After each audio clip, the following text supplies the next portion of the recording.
60 वर्ष की उर्मिला शहर के बाहरी हिस्से में अपने छोटे से घर में अकेली रहा करती थी। एक रात शहर में बहुत जोर का तूफान आया। जोर जोर से हवाएं और आंधी तूफान के साथ तेज बारिश होने लगी। उन आवाजों को सुनकर कोई भी घबरा जाता, लेकिन उर्मिला घर के सारे खिड़की दरवाजे बंद कर गहरी नींद में सो रही थी। रात के लगभग 12 बजे होंगे कि किसी ने उर्मिला के घर का दरवाजा खटखटाया। दरवाजे के खटखटाने की आवाज सुनकर उर्मिला की नींद खुलती है। आखिर इतनी रात को कौन आया होगा? उर्मिला जाकर दरवाजा खोलती है तो सामने लगभग 26 साल की बेहद सुंदर लड़की को खड़ा देख हैरान रह जाती है। कौन हो बेटा, और इतनी रात को इतने भयंकर तूफान में कहाँ भटक रही हो? चाची, आपने मुझे पहचाना नहीं? मैं आपकी दूर की रिश्तेदार शालिनी। अरे हाँ, बचपन में तुझे देखा था। इतनी जवान हो गई है, कैसे पहचान में आती। लेकिन तू यहाँ क्या कर रही है, और वो भी ऐसी अंधेरी तूफान भरी रात में? उर्मिला की बात सुनते ही शालिनी की आंखों से आंसू बहने लगे। वो फूट फूट कर रोने लगी। ये देखकर उर्मिला को कुछ समझ में नहीं आया और उसने शालिनी का हाथ पकड़कर घर के अंदर आने के लिए कहा। जैसे ही शालिनी घर के अंदर रोशनी में आई, उर्मिला की नज़र उसके पेट की तरफ गई, जिसे देखकर ये साफ पता चल रहा था कि वो प्रेग्नेंट है। अरे, तू तो पेट से है। ऐसी हालत में इतने भयंकर तूफान में आधी रात को बाहर भटक रही है। आखिर बात क्या है बेटा, मुझे सब कुछ साफ साफ बता। क्या बताऊं चाची, ये सब जिसकी वजह से हुआ है उसके बारे में बताने में भी मुझे शर्म आती है। मैंने घर वालों की मर्जी के खिलाफ जाकर एक लड़के से शादी कर ली थी, पर वो शादी के 1 महीने बाद ही मुझे छोड़कर चला गया।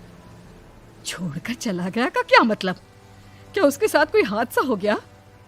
नहीं, उसे कोई दूसरी लड़की पसंद आ गई और मेरी प्रेगनेंसी की खबर सुनते ही उसने मुझे बेसहारा छोड़ दिया। उसके बाद मैं अपने घर गई, लेकिन माँ पापा ने मुझे घर में कदम तक नहीं रखने दिया। तभी मुझे आपकी याद आई।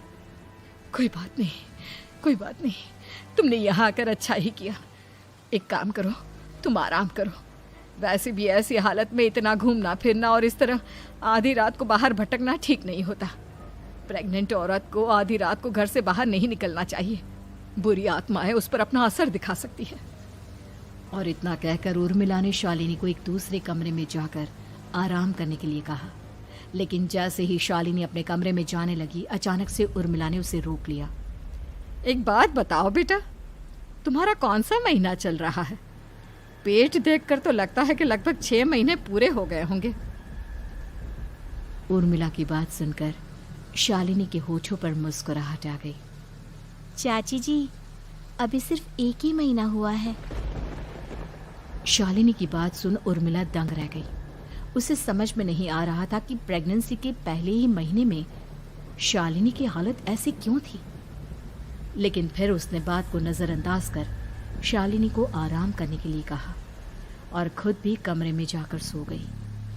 अभी कुछ ही घंटे बीते थे कि अचानक से एक बच्चे के बड़े ही अजीबोगरीब बेढंगे तरीके से रोने की आवाज़ें उर्मिला के घर में गूंजने लगी। उन आवाज़ों को सुनकर उर्मिला की नींद फिर से खुलती है।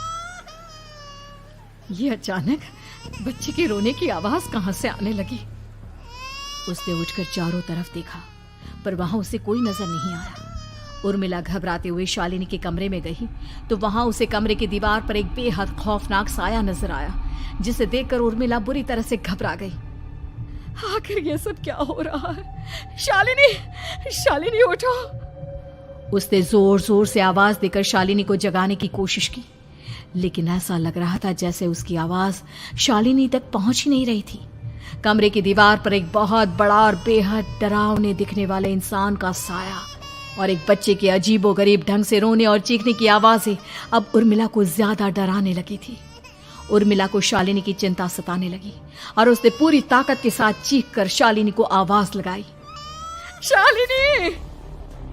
तभी अचानक सब कुछ एकदम पहले जैसा हो जाता है और उर्मिला की आवाज सुनकर शालिनी की नींद खुलती है। क्या हुआ चाची, आप इतनी तेज क्यों चिल्ला रही हैं? अब ठीक तो है ना? अभी अभी मैंने तुम्हारे कमरे में कुछ अजीब सा देखा। तुम ठीक हो ना शालिनी? मुझे यहाँ एक बच्चे के रोने की आवाज़ें आ रही थी। लगता है आपको मेरी कुछ ज़्यादा ही चिंता हो गई है। आपने मेरी प्रेगनेंसी के बारे में कुछ ज़्यादा ही सोच लिया होगा।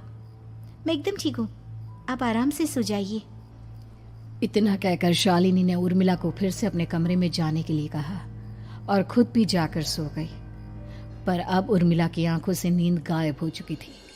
अगली सुबह जब शालिनी उठी तो वो सीधा उर्मिला के पास आई।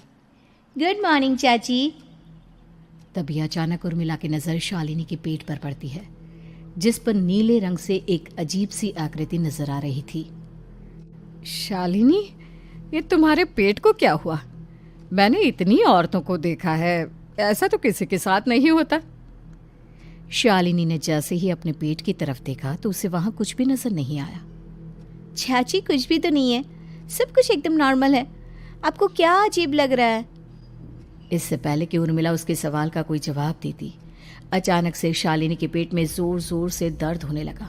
वो बुरी तरह दर्द से तड़पने लगी। चाची, चाची। ये सब देखकर उर्मिला बहुत घबरा गई। उसने धीरे धीरे शालिनी के पेट को सहलाना शुरू किया, लेकिन शालिनी का दर्द कम नहीं हुआ। उर्मिला जाकर रसोई से पानी का गिलास लेकर आई और शालिनी को पानी पिलाने की कोशिश करने लगी। ले बेटा, पानी पी ले, तुझे आराम मिलेगा। ले ले। नहीं चाची, मुझे बहुत तेज दर्द हो रहा है। अरे थोड़ा पी ले बेटा। जैसे ही उर्मिला ने शालिनी को पानी पिलाया, उसने देखा कि गिलास में बचा पानी का रंग नीला पड़ गया और शालिनी की आंखें अजीब हो गई। उसके पेट पर बच्चे का एक डरावना चेहरा नजर आने लगा। ये सब देखकर उर्मिला की डर से हालत खराब होने लगी, पर तभी शालिनी का दर्द ठीक हो गया। बेटी, अभी तुम्हारा दर्द ठीक है तो ऐसा करो, तुम थोड़ी देर आराम कर लो। शालिनी को आराम करने के लिए कहकर उर्मिला तेज कदमों से चलकर घर से बाहर निकल जाती है और पास ही रहने वाली एक औरत कालिंदी के पास पहुंचती है। अरे उर्मिला बहन, बड़े दिनों बाद दिखाई दी, क्या हुआ? बहुत घबराई हुई सी लग रही हो, सब ठीक तो है ना? क्या बताओ कालिंदी बहन, मेरी एक दूर की रिश्तेदार आई हुई है। वो पेट से है और उसके साथ ना अजीब अजीब चीजें हो रही है। अब उर्मिला सारी बात कालिंदी को बताती है, जिसे सुनने के बाद काले जादू और तंत्र विद्या की माहिर कालिंदी एक ताबीज बनाकर उसे देती है। बहन, मुझे शालिनी पर किसी बुरी आत्मा का साया लगता है। ये ताबीज ले जाओ, आज रात को 12 बजे उसे पहना देना, फिर सब ठीक हो जाएगा। उर्मिला ताबीज लेकर घर वापस आती है और अब आधी रात के होने का इंतजार करने लगती है। जैसे ही आधी रात होती है, वो नींद में सोई शालिनी को ताबीज पहना शांति से अपने कमरे में आकर अपने पलंग पर लेट जाती है। अब सब ठीक